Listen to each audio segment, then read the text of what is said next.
When से बनता है, ये हमारा सही है। दैट के स्थान पर व्हेन होना चाहिए। ठीक है, आगे की बात समझ में, बहुत बढ़िया गाइस। अगला कंसेप्ट देख लेते हैं। याद रखना, रेदर तथा अदर के बाद देन का प्रयोग होता है। रेदर और अदर के बाद देन का प्रयोग होता है, किंतु इनके बाद हमेशा बट या किसी अन्य कंजक्शन का प्रयोग कर प्रॉब्लम्स दे दिया जाता है। ठीक है, ये आपको नोट कर लेना है कि रेदर और अदर के बाद देन का प्रयोग होता है। ठीक है, देखो जैसे एक क्वेश्चन है आपकी स्क्रीन के सामने, I have no other, other rather और अदर के बाद देन का यूज होता है, तो बट थोड़ी आएगा यहाँ पर, देन का यूज करेंगे। यहाँ पर किसका यूज करेंगे? देन का यूज करेंगे। ठीक है, नोट कर लेना, बेहतरीन कंसेप्ट लेकर आया हूँ। ये गए इन्हीं से रिलेटेड हमारे एग्जाम में क्वेश्चंस भी पूछे जाते हैं। हम लोग एक्सरसाइज भी करेंगे ना, क्योंकि हमारा काम क्या है, पहले हम लोग टॉपिक को कंप्लीट करें, टॉपिक को कंप्लीट करने के बाद एक्सरसाइज कर लेंगे। एक्सरसाइज जब करेंगे ना तो हमें एक आइडिया लग जाएगा कि यार जो हमने टॉपिक पढ़ा है उस टॉपिक के अंदर जो कंसेप्ट पढ़े उस कंसेप्ट से रिलेटेड हमारे क्वेश्चंस बने रहे हैं या नहीं बन रहे हैं। ठीक है, जैसे ये I would rather have the bat not the ball no error, तो रेदर देन है ना भाई, नॉट के बदले देन का प्रयोग होगा, नॉट थोड़ी आएगा, देन आएगा। यहाँ पर ऊट पटांग सब दिया रहता है। एग्जामिनर का काम है तुम्हें फंसा दो यार भाई, फंसा दो, एग्जाम में क्वेश्चन गलत करवाओ, बस काम खत्म करो, भगाओ ही नहीं भाई। नॉट और नेवर के बाद आर का प्रयोग होता है। ठीक है, क्योंकि इस वजह से आर का प्रयोग होता है, याद रखना, क्योंकि नॉट और नेवर ये तो खुद ऑलरेडी निगेटिव है ना। नॉट का मतलब कि नहीं, नेवर का मतलब ही नहीं। बार बार कितनी, एक बार एक सेंटेंस में कितनी बार नॉट का यूज करोगे, है ना।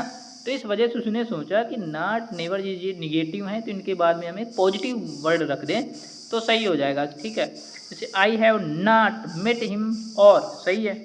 आई हैव नेवर, आर सही है। याद रखना, जो निगेटिव चीज़ें हैं ना उनके साथ में निगेटिव चीज़ें और नहीं ला सकती। जो इंसान पहले से बेवकूफ़ है वो इंसान को बेवकूफ़ उतना नहीं बनाया जा सकता, वो ऑलरेडी से बेवकूफ़ बना हुआ है।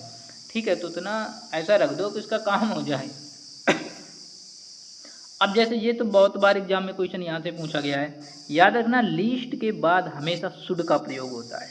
एग्जामिनर क्या करता है, मे विल का यूज कर देगा, जो कि बिल्कुल गलत है। याद रखना, लीस्ट के बाद हमेशा शुड का प्रयोग करना है आपको, शुड का, मे विल का प्रयोग कभी नहीं करना। ठीक है, work hard least you may fall, नहीं, लीस्ट यू शुड फेल होगा।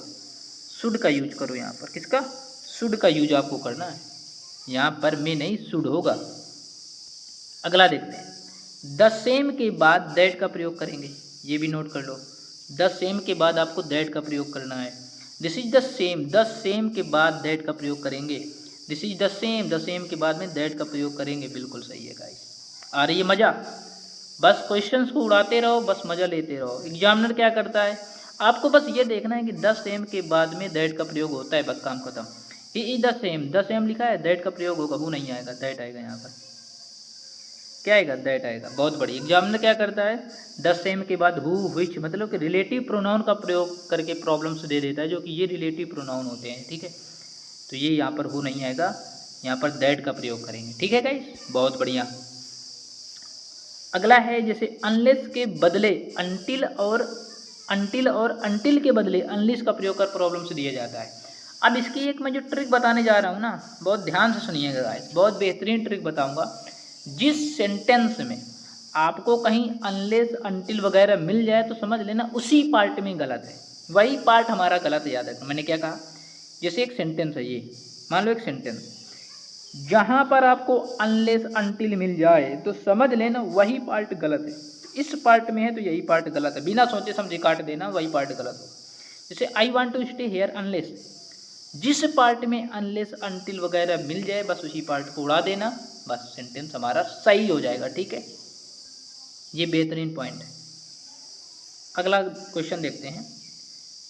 अगला जो हमारा पॉइंट है कि रिलेटिव प्रोनाउन के पहले एंड कंजक्शन का प्रयोग नहीं होता, किंतु इसका प्रयोग कर प्रॉब्लम्स दिया जाता है। मैंने कहने का मतलब ये है कि रिलेटिव प्रोनाउन के पहले एंड नहीं आएगा। जैसे ये रिलेटिव प्रोनाउन मैंने आपको बताया ना, ये रिलेटिव प्रोनाउन होते हैं, जैसे हु है, व्हाट है, विच है, तो ये इन्हें हम लोग रिलेटिव प्रोनाउन बोलते हैं। तो रिलेटिव प्रोनाउन के पहले कभी भी एंड का प्रयोग नहीं करोगे आप। ठीक है, तो ये रिलेटिव प्रोनाउन है, तो रिलेटिव प्रोनाउन के पहले एंड आया है, जो कि बिल्कुल गलत है, नहीं होगा प्रयोग। ठीक है, बहुत बढ़िया। अब ये है आखिरी कंसेप्ट, इस क्लास का आखिरी कंसेप्ट है। अनलेस अनटिल लेस्ट के बाद नॉट का प्रयोग नहीं होता, क्योंकि ये गाइस खुद निगेटिव होते हैं। अनलेस, अनटिल और लीस्ट ये खुद निगेटिव होते हैं, इस वजह से यहाँ पर नॉट का प्रयोग नहीं करेंगे इनके साथ में, कभी भी नॉट का प्रयोग नहीं करते हैं। तो गाइस क्लास कैसी लगी है कमेंट सेक्शन में ज़रूर बताइएगा गाइस। टेंशन मत लेना, यदि आप चैनल पर नए हो तो चैनल को सब्सक्राइब कर लेना गाइस, वीडियो को लाइक कर देना गाइस, ठीक है।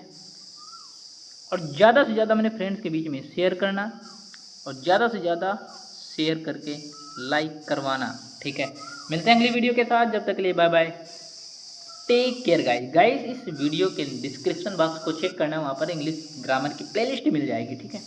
वहाँ से 2-2 मिनट की वीडियो है, मजा लो यार, जाओ एग्जाम को फोड़ो जा करके।